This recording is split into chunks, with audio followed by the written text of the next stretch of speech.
अपने देश के लिए शहीद होने की भावना जिसके दिल में है, जैसे इनके दिल में थी और है, वैसे उम्मीदवार आपको बहुत कम मिलेंगे। इन्होंने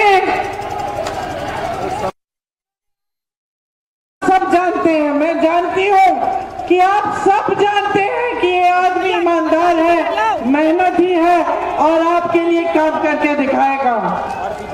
पिछले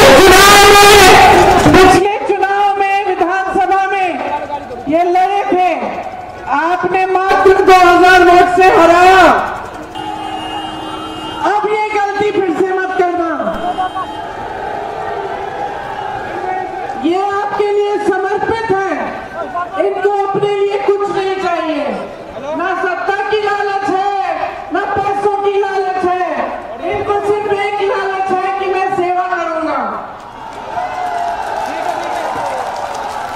तो आप सबसे पूरी उम्मीद है कि इस चुनाव में आप इनको जिताएंगे। आपने बहुत 10 सालों से आपने सब कुछ देख लिया, आपने बड़े बड़े झूठे वादे देखे हैं, आपने देश के सबसे बड़े नेता को देखा है जिसने सिर्फ आपको गुमराह किया है।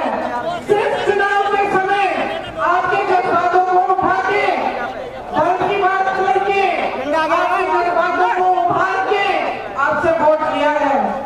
आपको दिया नहीं है, अपने बड़े बड़े खरबपति मित्रों को दिया है, चाहे हवाई अड्डे हो चाहे बंदरगाह हो, अपने बड़े खरबपति मित्रों को दिए हैं।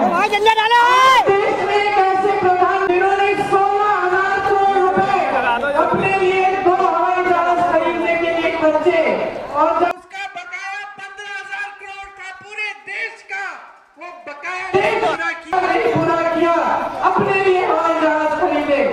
ऐसे कभी आज धरती पे बैठे हैं जो आपको सच नहीं बोलते, जिन्होंने सच दूर छोड़ दी है, जो अपने महल में रहते हैं। बताइए, आप यूपी के हैं, मैंने यहाँ काम किया, आप जानते हैं। विधानसभा में मैं वाराणसी से आती जाती थी। पूछिए, किसी को जानते हैं अगर आप वाराणसी में, पूछिए क्या मोदी जी उनके गाँव गए? क्या मोदी जी ने किसान के आंसू पोंछे? क्या मोदी जी ने एक गरीब को मदद की?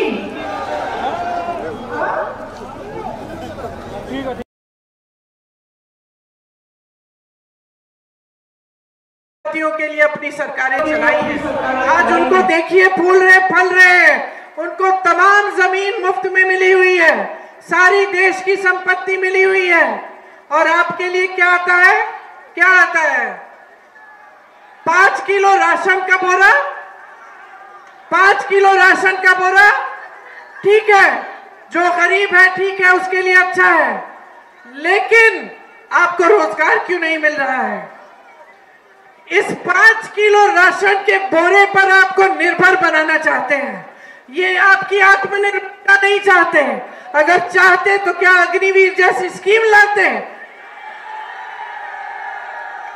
अगर चाहते तो ये जो 30 लाख पद खाली पड़े केंद्र सरकार में 10 सालों में, क्या इनको नहीं भरते?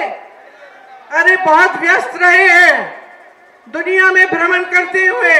कभी आप अमेरिका में दिखते हैं, कभी रूस में दिखते हैं, कभी कहीं दिखते हैं, कभी चीन के प्रेसिडेंट के साथ झूला झूलते हैं, लेकिन आपके पास नहीं आते, आपकी समस्याओं को नहीं समझते।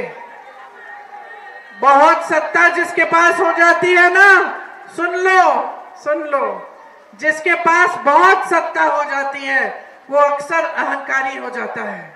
क्या होता है कि आसपास के लोग जो होते हैं सच नहीं बोलते, आसपास के लोग जो होते हैं वो चमचागिरी करते हैं, सच्चाई नहीं बोलते हैं, डरते हैं। आज मोदी जी के पास इतनी सत्ता है कि पूरे जितने भी अधिकारी हैं, उनके साथी हैं, उनसे डरते हैं। ये बात सच है। तो जब डरते हैं तो देश की सच्चाई कैसे बताएंगे? मोदी जी आपके बीच तो आते नहीं है, तो उनको पता कैसे चलता है? मैं नहीं हूं, इतनी सत्ता हो गई है, इतना अहंकार हो गया है कि ये जनता से, पब्लिक से कट चुके हैं। एक दूसरा नेता है इस देश में, राहुल गांधी, जो 4000 किलोमीटर पैदल चला, कन्याकुमारी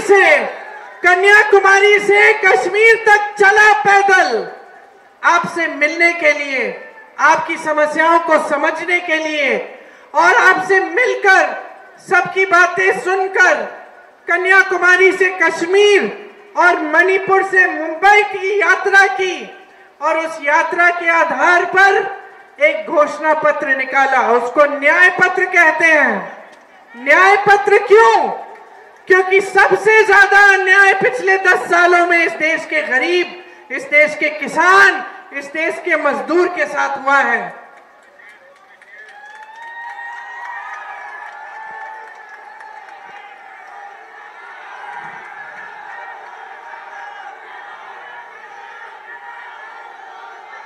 कांग्रेस के न्याय पत्र में ये गारंटी दी गई है और आप किसी भी कांग्रेस की सरकार को देखिए, आज के दिन कर्नाटका की सरकार, तेलंगाना की सरकार, हिमाचल की सरकार जो गारंटी दी वो पूरी हो रही है।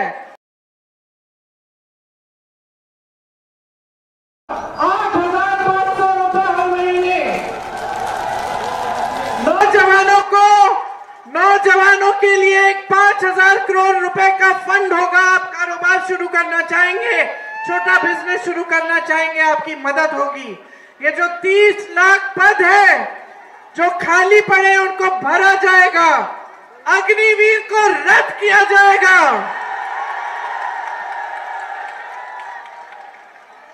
देश के वीर इस देश के लिए शहीद होने के लिए तैयार किस लिए होते हैं? ताकि 4 सालों में घर आ जाए, फिर बेरोजगार हो। देश की सेना में सब भर्ती क्यों होना चाहते हैं? 3-3, 4-4 बजे सुबह मैंने अपनी आंखों से देखा है, यूपी के बच्चे दौड़ लगाते हैं सेना में भर्ती होने के लिए। और ये कैसी स्कीम लाते हैं? तो 4-5 साल आपको वापस घर भेज देगी और आपको फिर से बेरोजगार बना देगी। देखिए, समय आ गया है सच्चाई को समझने का, सच्चे नेताओं को पहचानने का, नाटक और नौटंकी को बंद करने का। समय आ गया है बदलाव लाने का। बदलाव लाओगे कि नहीं? रामनाथ जी को जिताओगे कि नहीं? एक बार जोर से मेरे साथ बोलो, जय हिंद।